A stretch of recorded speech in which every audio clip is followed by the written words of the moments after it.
What's going on, sports fans? Once again, it's K-Stu, the GOAT for Vernon Speak Sports.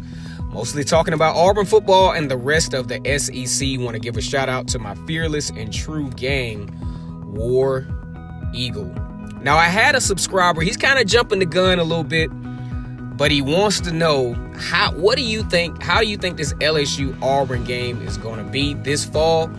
Do you think that Auburn can finally put it into the doggone Death Valley jinx? Auburn hadn't won in Death Valley since 1999.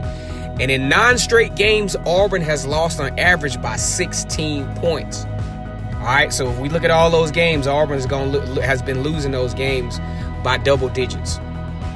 Contrary to last year, only losing by 1. Year before, surrendering the lead in Death Valley, losing that game by 4. Now, LSU returns Joe Burrow, who had dual threat tendencies, almost having 2,900 yards, passing and 16 touchdowns, rushing for 399 yards and 7 touchdowns, running the football.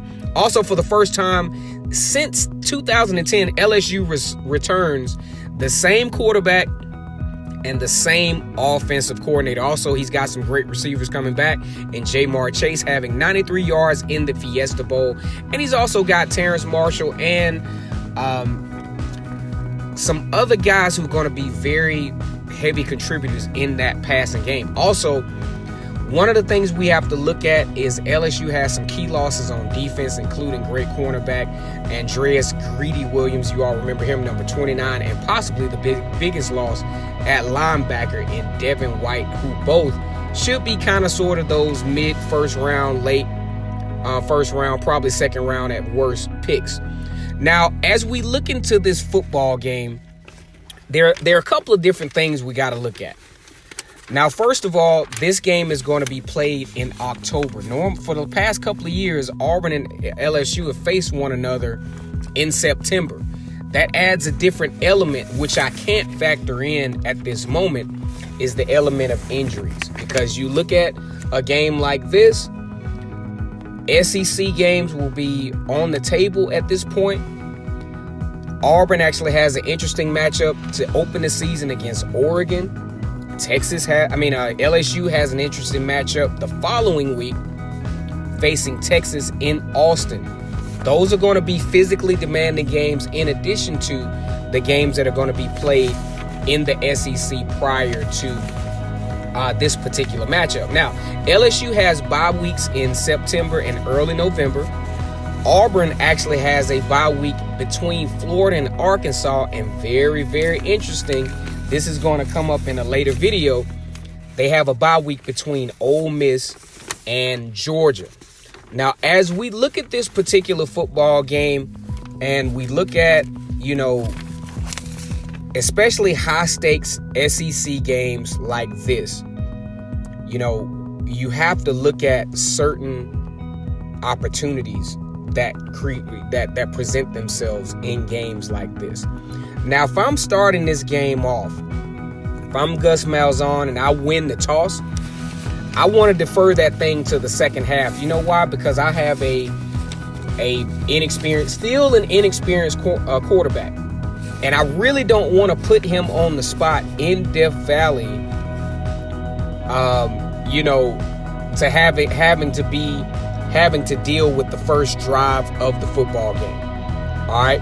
I don't want to put him in a position to throw an interception, to do anything to neutralize or equalize LSU in an already hostile environment. I need to figure out a way to get this crowd out of the game real quick, because Death Valley, whether it's 2:30 and God forbid this thing is at night, it could get real hostile down there. So that's the first thing I'm doing. If I win the toss, and those are things you can't control, you know what I'm saying? Those are things you can't control, but let's just say the ball falls in your court. You need to defer that thing until the second half. All right, to give your offense a chance to settle in, kind of get a feel for the crowd, and you come into this game with a very, very elite defense who could probably get you a 3 and out or get you something just to settle the game down. For whether it's Malik Willis, whether it's Joey Gatewood, or Cord Sandberg, okay? So you want to take that pressure off early in the game, because we know in games like this, high consequence games, early turnovers can be a difference maker down the road. All right, so number 2, be very conservative, in my opinion, on the first few drives. Nothing too out of bounds, nothing too crazy. I would say even try to establish the run to also get that quarterback's comfort level going early in the first half, because we don't want any costly turnovers. Like I said before, turnovers and costly penalties are great equalizers in these high consequence games. This would be really nice. Number 3, the defense forcing an early turnover, synonymous to what LSU did against Auburn last year. Because in my honest opinion, I think Auburn outmatched LSU. But when you start to have turnovers early in the football game, that's the great equalizer, baby. So it would be good, especially for an inexperienced quarterback, to have the benefit of some early turnovers, or even the special teams being able to flip field position with, say, a nice punt return, or say LSU kicks a field goal early and being able to get a nice kickoff return to flip the field position. Now, here's the deal. Number 4. No turnovers. Absolutely. I'm talking about no turnovers can happen in this game. Because like I said before, going back, the quarterback is going to be key. No turnovers. I'm talking about really no turnovers and limited penalties. Late in the game last year, Auburn all but ushered LSU into field goal range to win that game by 1 point last year. Auburn has got to not have these high consequence penalties, especially late in the game. Also, when you have an inexperienced quarterback, you don't need those situations where you have 3rd down and 2, and then let's just say offsides or a formation type penalty. You don't need those types of penalties in a game like this. All right, number 5. Auburn absolutely has to score touchdowns in the red zone. Has to score touchdowns in the red zone. Now, here's a stat. Okay, Auburn has probably the only school that I know of that their place kicker is the all-time leading scorer. That's a problem. That means you're not scoring in the red zone. Okay, Auburn has to score touchdowns, because here's the thing. When you score touchdowns in the red zone, that's 7 points, right? That means the other team has to score a touchdown to catch up. But if you score a field goal, or even if you get down in the red zone and you have 2 field goals, that's 6 points. That's, in a game like this, that's a defensive stop. So Auburn absolutely has to score touchdowns in the red zone. And last but not least, number 6, Auburn's defense has to play lights out. We believe that Auburn will have a top 5, top 10 defense coming into this game.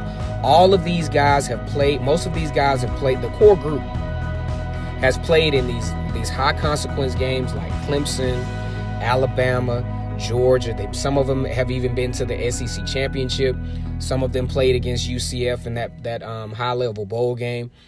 They played against Washington, so they understand high pressure games, and it is going to be up to them to anchor this particular game for the Auburn Tigers. They have to play absolutely lights out. And the good news is they have played very well against LSU, only allowing LSU an average of about 23 points in the last 2 matchups. Okay, so if the defense plays lights out, I think Auburn has more than a viable chance to win in Death Valley this year for the first time, since I was in college. I was in college back in 1999 when we beat LSU. Now, as far as, predicting wins and whether Auburn will win this game or whether they lose this game, this is very, that's when things get a little tricky.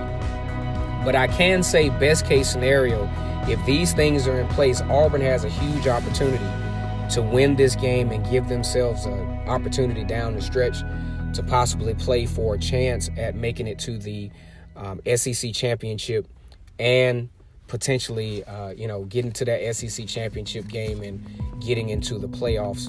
So those are things that are definitely on the table, but these are items that I think we need to consider when we talk about a high consequence game like LSU. All right, so like, comment, and subscribe. Once again, it's K-Stu the GOAT. Vernon Speaks Sports, mostly talking about Auburn football and the rest of the SEC. I want to give a shout out to my fearless and true gang. You all continue to enjoy this off season in anticipation for next year. War Eagle.